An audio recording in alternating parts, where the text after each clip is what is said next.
அனைவருக்கும் வணக்கம். தலைப்பு ஆத்திச்சூடி. பாடல் செய்வன திருந்தச் செய். அத்திப்பட்டி அப்படின்னு ஒரு அழகான கிராமம் இருந்துச்சாம். அங்கே ராஜீவ் ராகவி என்ற தம்பதியினர் வாழ்ந்து வந்தாங்களாம். அவங்களுக்கு தேஜா பூஜா என்ற 2 பெண் குழந்தைகள் இருந்தாங்களாம். அவங்க 2 பேருமே ஒருத்தருக்கொருத்தர் அன்போடையும் பாசத்தோடையும் ஒற்றுமையோடையும் இருந்தாங்களாம். ஆனால் தேஜாவுக்கும் பூஜாவுக்கும் ஒரே ஒரு பழக்க வழக்கத்தில் மாறுபாடு இருந்துச்சாம். அது என்ன அப்படின்னா, தேஜா எந்த பொருளையுமே எடுத்த இடத்துல திரும்பவும் நேர்த்தியாக வைக்கிற பழக்கம் இருக்கிறவளாம். ஆனால் பூஜாவோ எந்த பொருளையுமே எடுத்தால் அதே இடத்துல வைக்க மாட்டாளாம். எங்கே உட்கார்ந்து இருக்கிறோமோ அங்கேயே போட்டுட்டு போயிடுவாளாம். அப்புறம் அடுத்த நாள் அது எங்கே அப்படின்னு சொல்லி தேடுவாளாம். இந்த பழக்கத்தை அவங்க அம்மா மாற்றிக்க அப்படின்னு சொல்லி நிறைய தடவை சொல்லியிருக்கிறாங்க. ஆனால் அதை பூஜா கேட்கவே இல்லையாம். நாட்கள் பல கடந்தன.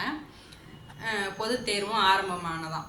2 பேரும் பள்ளிக்கு கிளம்புறதுக்கு தயாராகும்போது தேஜா முதல் நாளே சீருடை, பள்ளிக்கு தேவையான பொருள் எல்லாத்தையும் எடுத்து வச்சிட்டதுனால அவள் விரைவாகவே கிளம்பி நேரமும் இருந்ததுனால தேர்வுக்கு படிக்க உட்காந்துட்டாளாம்.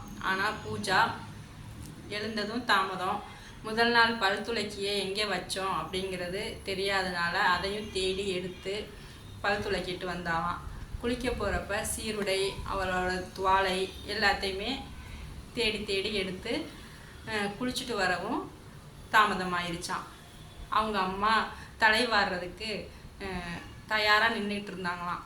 அப்போ அவளோட தலை பின்னலுக்கு உண்டான நாடாவை முதல் நாளே எங்கோ கலட்டி போட்டது நினைவுக்கு வந்ததாம். இப்போ அதை தேடி எடுத்துகிட்டு வந்தாலாம் பூஜா. ஒரு வழியாக அதையும் தேடி கண்டுபிடிச்சி தலையும் சீவிட்டாலாம். அவசரமாக காலை உணவையும் சாப்பிட்டாலாம். பிறகு தேர்வுக்கு தேவைப்படும் பேனா, கரிக்கோல், அளவுகோல், அழிப்பான் என எல்லாத்தையும் அங்கங்கே ஒன்றா இருந்ததுனால தேடி தேடி எடுத்துக்கிட்டு இருந்தாலாம். இதை பார்த்து அவங்க அப்பா ராஜீவுக்கு கோபம் வந்துருச்சான். பள்ளிக்கு தாமதம் ஆயிடுச்சு, தேர்வுக்கும் தாமதம் ஆயிடுச்சு அப்படின்னு சொல்லி சத்தம் போட்டாங்களாம். உடனே அவங்க அம்மா ராகவி, பாத்தியா பூஜா, தேஜா நேற்று இரவே எல்லாமே வேண்டியதெல்லாம் எடுத்து வச்சதுனால இன்னைக்கு சீக்கிரமாகவே கிளம்பி தேர்வுக்கும் படிக்க உட்காந்துட்டா. ஆனால் நீ எல்லாமே தேடி தேடி எடுத்து தேர்வுக்கும் இப்போ தாமதமாகுது அப்படின்னு சொல்லி அவங்க அம்மா சொன்னதும் அவளுக்கு இப்போ புரிஞ்சிருச்சான். சரி, நம்ம தப்பு தான் பண்ணுறோம் அப்படின்னு சொல்லி புரிஞ்சிருச்சான். உடனே பூஜா அவங்க அம்மா அப்பா 2 பேர்ட்டையுமே தன் தவறை உணர்ந்து மன்னிப்பு கேட்டாலாம். அவள் மன்னிப்பு கேட்டு திருந்ததுனால ராஜீவும் ராகவியும் ரொம்ப சந்தோஷப்பட்டாங்களாம். தேஜாவும் ரொம்ப சந்தோஷப்பட்டாங்களாம். 2 பேரும் அவங்க அம்மா அப்பாட்ட ஆசீர்வாதம் வாங்கிட்டு தேர்வுக்கு போனாங்களாம். நல்ல சிறப்பாக தேர்வு எழுதி நல்ல மதிப்பெண்ணும் பெற்றாங்களாம்.